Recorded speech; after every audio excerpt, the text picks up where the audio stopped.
So Aaron Gossage, the Goose man himself, has spread his wings. He's flying south for the winter, and he has changed sponsors from Discraft to MVP.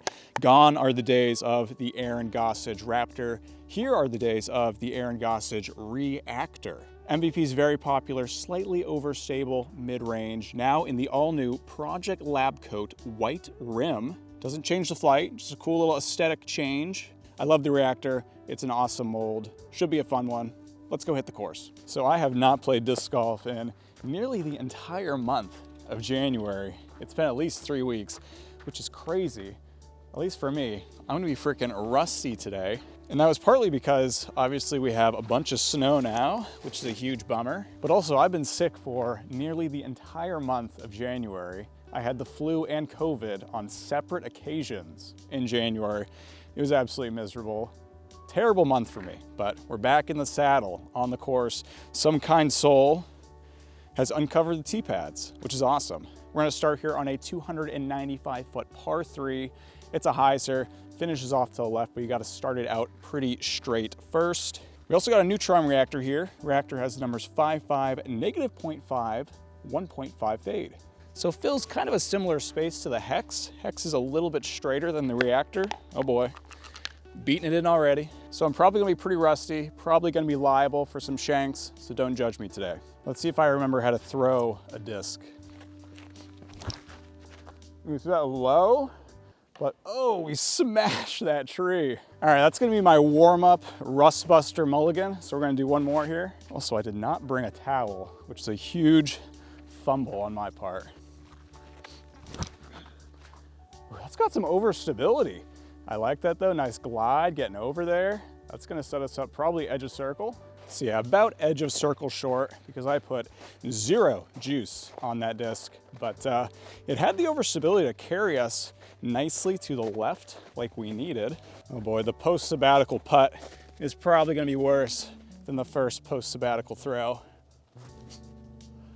Oh, close. So while the Hex is like a laser beam straight disc with very little fade, the Reactor is a nice complement to it, but the Reactor has enough of an overstable finish where you can get some flex lines with it if you put it on anhyzer. If you're a big arm, you got a cannon on you, the Hex might have a little bit of flip for you, whereas the Reactor might be that straight disc you're looking for. 158-foot uphill straight shot. This is more my speed right now. Post hiatus, I need a nice short hole to get back in the saddle. Feel good about myself, get a little bit of confidence. So we're gonna have to put this out really flat to maybe even a little bit of anhyzer.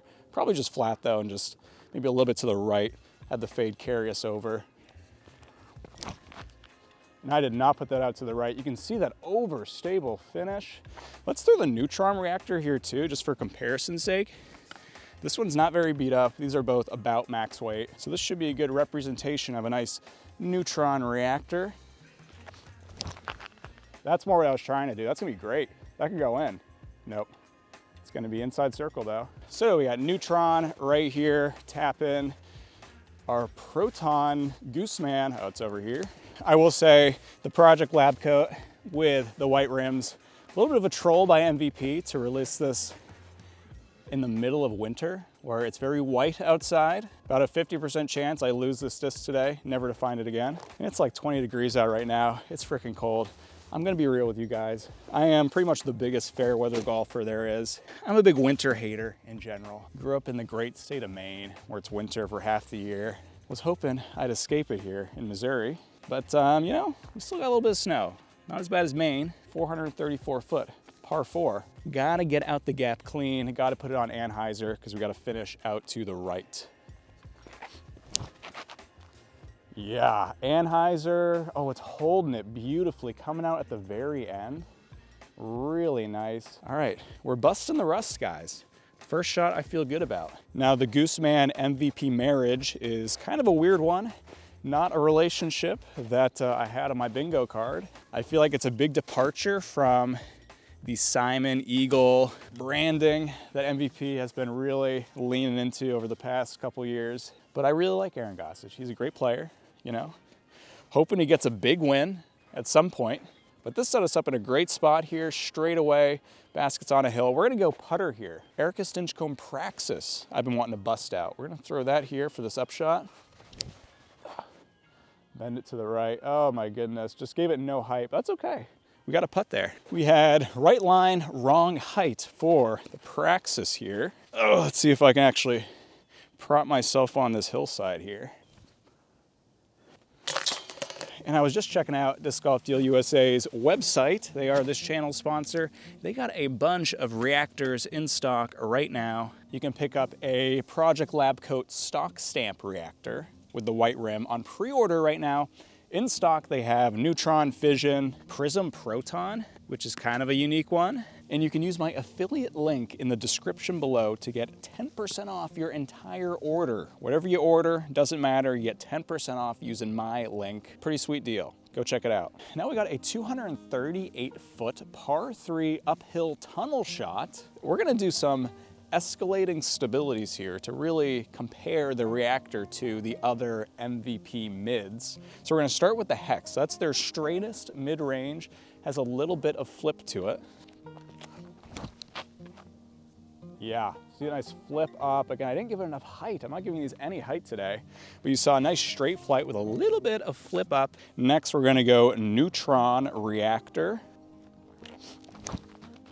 Gave it the height, but you see all that overstability, didn't have any flip up, and that fades out a little bit early. All right, let's get it right. Height, line, everything with the Proton Gooseman Reactor. Yeah, that's what we're talking about. That's what we wanted this whole time. Saved it for the disc we needed it, and that's probably 15 feet away. That was a beautiful throw. Absolutely love that. Then we're gonna go with one of my favorites, MVP Matrix Proton Plastic, probably a little bit more overstable than the Reactor. At least that's my guess. Yeah, a little bit more overstable. You see that fight out of the straight flight pretty early on. So I'd say it's pretty well nestled in there between Hex and Matrix. Definitely less overstable than the Balance or the Pyro. And a beautiful shot with our Gooseman Reactor, basically a tap in here. What I like about it is that it still has plenty of glide despite being an overstable disc, which if you're someone who turns over the Hex too much because you're throwing at those crazy MPHs, that's what makes the Reactor great, because you still got the glide of something like the Hex, just a little bit more overstability. And still plenty of overstability for a hole like this, where it is a 358-foot par 3. You have to take it on this right gap if you're throwing backhand. Well, you don't have to, but you probably should. And then you have to fade out to the left and probably get some skip, especially with a slower speed disc like this, if you want to get all that leftward movement at the end of that 350 feet. And this has been more overstable than I thought it was going to be throughout my throws today, where I can release it flat and know it's going to get left on the backhand, which I thought maybe it would be a little bit straighter than what it is, but it has just that touch more of fade. So I think it should be good here. I think we're gonna start this on a little bit of hyzer though, because we do need that left movement. And if you turn it over right, you're in the street and you're probably in someone's windshield. So you don't wanna do that. Okay, get left. Yeah, we're pin high. We're inside a circle. Definitely took that more inside than I meant to. Yeah, you can see the line. It was not this line in the middle that I was going for, but that was honestly for our benefit because we didn't have as much fade as we would have needed taking the wider gap. And I gotta say, I'm definitely a fan of the idea of Project Lab Coat, where we're getting the white rims rather than the black rims. Obviously, it's purely aesthetic. It's shallow. I get it. For a while now though, I've kind of figured that eventually we would see colored rims in general on MVP discs, because it's been so clear that Axiom discs in general have just been so wildly popular. And I feel like a big part of that is because the colored rims add a lot of visual customization. And let's just be real, we're in the world of like skins in video games and things like that being so popular, and just the idea of customizing visually just in general is so popular right now that it just seemed like a matter of time before we ditched black rims on MVP discs, because I feel like a lot of people don't love black rims. They're white rims. Hopefully eventually we just get colored rims. I'm just ready to merge MVP and Axiom. There's no real reason why they're separate. Originally, Axiom was almost like the experimental version of MVP. That was like part of the original brainchild reason why they separated them. But at this point, it's just a mishmash. Like, that's not really the case anymore. So let's just get all color grims. Let's just do that. Feels inevitable at some point. Anyways, ran over 228 foot uphill par 3. Got to hit the tunnel. Not really tunnel, just got to hit the gap about 80-ish feet off the tee here. Love it, love it. Push, push, push. Yep, that's gonna be probably a tap in. Let's compare again to the Neutron Reactor. I feel like the stability is pretty much exactly the same, but it might be a little more overstable, the Proton being more overstable than the Neutron. But they're very similar. I mean, look at that. That flight is basically identical to what we saw with the Proton. And look at these guys, landing literally right next to each other. I like how having a little bit of overstability really gives us some pinpoint accuracy on these shorter holes,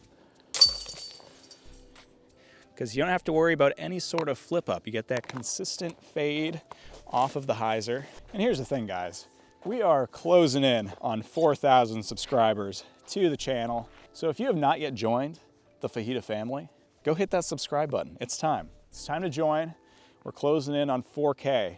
4K would be freaking awesome. 190 foot, par 3, uphill. If we were going to ace today, this would be the hole to do it. I've aced it with the hex. I think our best bet here is to go flatter and out to the right. Give it some height and let it fade in. I'm afraid that if I put it on too much hyzer, we're gonna just get that early fade out. Have no chance at the ace here. Oh, it's what we wanted. I just didn't give it any height. I mean, that's gonna be like a 15-footer. It just needs some height to get that fade to the left. So yeah, not the ace run we wanted, but maybe the park job that we needed, especially on a day where I feel like I've been playing like a doo-doo. There's the doo-doo. But I'd say that the Reactor is a great choice for anyone who wants a straight mid-range with a little bit of bite on it, where you know without a doubt you are not turning the sucker over accidentally. If you release this flat, it's not turning. It's going straight, it's fading at the end. And I think a lot of people are gonna like that. So again, use my affiliate link in the description below. Go check out this channel sponsor, Disc Golf Deals USA. Go pick up your own. It's on pre-order right now with the stock stamp, not the Aaron Gossage one, but flight should be the same. You can also follow me on UDisc community at Flying Fajita or Instagram at Flying Fajita Disc Golf. As always, guys, I love you. Take care. I'll see you next time.